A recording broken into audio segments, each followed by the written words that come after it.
All four have been ranked in the top 10 list of the world's most polluted cities.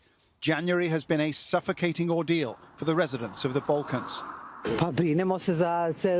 are worried for the whole of mankind. This is not good. It's Sarajevo, then Belgrade, and all of the cities. It is polluted because of cars and bad fuel, coal and lignite. A recent UN report agreed, finding that more than 60% of people here rely on coal and firewood stoves to heat their homes. 20% of the region's premature deaths were directly linked to chronic air pollution. The Bosnian capital, Sarajevo, sits in a valley ringed by high mountains.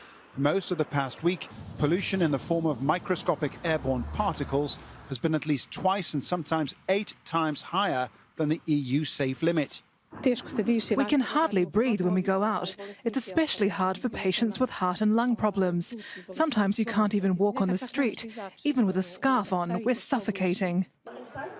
In the Bosnian town of Tuzla this week, carrying banners saying, "We want to breathe," hundreds protested their anger at government inaction.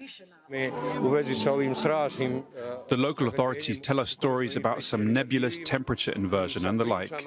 But we all know that the basic cause of pollution in this city is particle pollution from individual heating stoves. The city is simply not investing enough. I came here to support these protests and to finally motivate people to enforce a change, to show that they care about this city and about breathing with full lungs. Governments and local authorities often downplay the issue. Some politicians refer to it as choking season, simply typical for the time of year. This year, though, campaigners are rejecting that narrative like never before and demanding clean energy be made more accessible, that older polluting vehicles should be banned, and regulations on industry emissions and power plants be tightened. All that requires money, investment, and with impeccable timing, the European Union last month announced a new Green Deal fund, promising $1.1 trillion of investment. In the Western Balkans, it can't come soon enough. Paul Brennan, Al Jazeera. Well, Jelena Glushak joins us live now from the Serbian capital, Belgrade. And of course, you are in one of the cities that's been suffering from these dangerous levels of smog in recent days. What's it like over there? Just describe to us the conditions. You can actually see the air. That's the problem. And tonight it's even clear. The night before, you couldn't even see those buildings. There is no problem. You're just across the street, but you couldn't see this building. That's why the protest was held here in Belgrade, organized by initiative Don't Drown the Belgrade. This is the group of citizens who are trying to warn authorities about the air quality in Belgrade, and they came out with some short-term and long-term measures for that problem, and they wanted from the government to adopt those measures as soon as possible without any delay.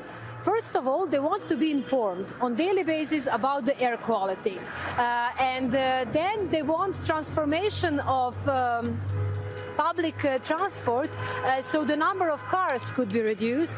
They're also very active in promoting alternative way of transport, like cycling or walking. And of course, the big issue here is way of heating. Last research here in the Balkans shows that 9 out of 10 people feels that pollution is a problem in their community, but they don't feel like they can do anything about it. And this protest should make some difference about it. We've been speaking about there being this problem with winter smog, but given the fact that obviously we have this pollution issue and the government hasn't been doing very much, these are some of the most polluted cities in Europe, is this something that people are actually experiencing all year round? Is it getting worse?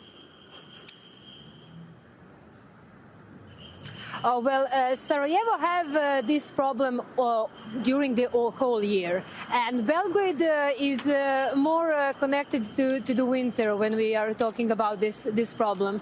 And the really problem is in communication between the governments and the citizens, both in Bosnia and Herzegovina and in Serbia.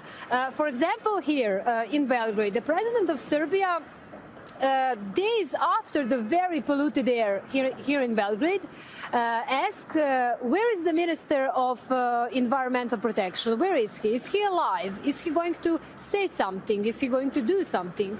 And this minister should hold a press conference today, but he canceled it. And in meanwhile, the Serbian president said that this pollution is a result of a bigger standard here in Serbia. So everyone can afford to drive the car. So that's why the air is polluted. So this kind of comments make people even more angry. The news from the government is that Prime Minister said that Serbian government should coordinate all organizations involved in air protection during the days they are coming. So we should get some more information about that. Thank you. Appreciate